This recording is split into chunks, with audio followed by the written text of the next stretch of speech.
Linda Barcz from the Barcz Company is here, taking your calls at 270-9933. Good to see you again. Good to see you, Mark. A lot of ice, a lot of branches down on the ground. Should people be concerned about their trees and shrubs? Well, I mean, maybe they can be concerned, but if there's a broken limb, wait till conditions are a little bit better to go out there, because everything is dormant now.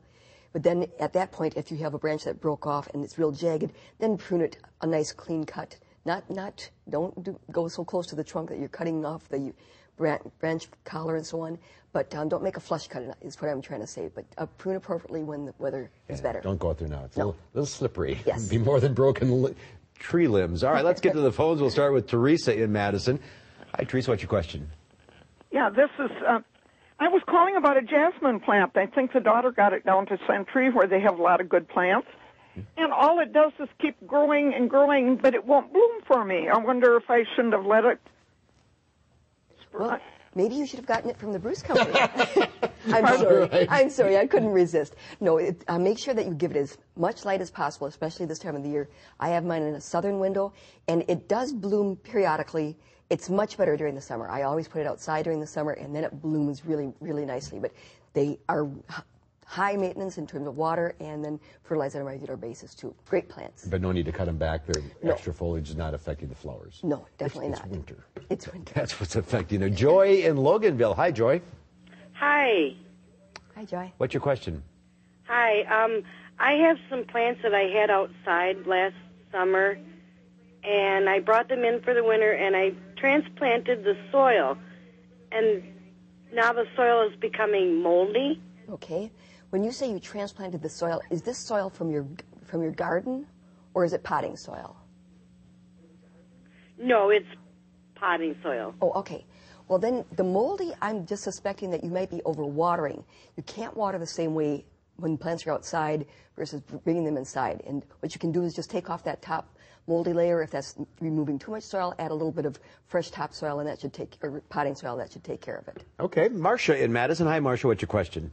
Hi, I kind of inherited a plant recently. It's about 18 inches tall. It's got a braided stem and a beautiful on top. It's like a ball on top. They had white, pink, red, and orange. I have a pink one, but I don't know what it is. It came with no care. I don't know if it's something that can be put out in the spring or not, and I thought you being the expert just might know. Okay, well, I had it going until you said there was pink, and you had different colors. There is a ficus that they braid quite oftenly. By any chance, do you have a digital camera that you could then send over a picture to me at the Barcz Company? It's just lbarcz at barczcompany.com, and I'll email you back. I can do that, and I just meant that it came in each of those colors. It's not a multi-top. Okay. Right. All right. Send me a picture. Yeah, send a picture to Linda at the Barcz Company. It's hard to identify over the phone. All right, Carol in Fenimore. Hi, Carol. Hi. Yes, I have a question about hosta. Now, I read that the blue hosta should not be fertilized. I'm wondering if that's true with all hostas. I set out some new ones last year, and I think they might need a little extra food. So what should I do? Okay. I don't think that there's any problem. I don't know of any particular reason. I'm wondering if you're confusing it with hydrangea, where you fertilize with acidic type of material to get it to bloom blue versus it will naturally have pink flowers. I'm just wondering if you're confusing hydrangea and hosta, because hosta, they're not real demanding in terms of fertilizer, but you can fertilize them. Yeah, I have a blue one, and I bet she's talking about hydrangea. Maybe. That'd be my guess. All right, Jill in Lodi. Hi, Jill. Hi, thank you for taking my call. You're welcome. I have some antique hollyhock seeds. I'm an amateur gardener. I would like to get these going this year. Can you give me some simple tips on how to do this? Okay. I'm not sure if hollyhocks, what I have done in the past is I just collect the seeds and then I spread them around to where I want them to grow the next season. So then they're outside. They may need a winter period.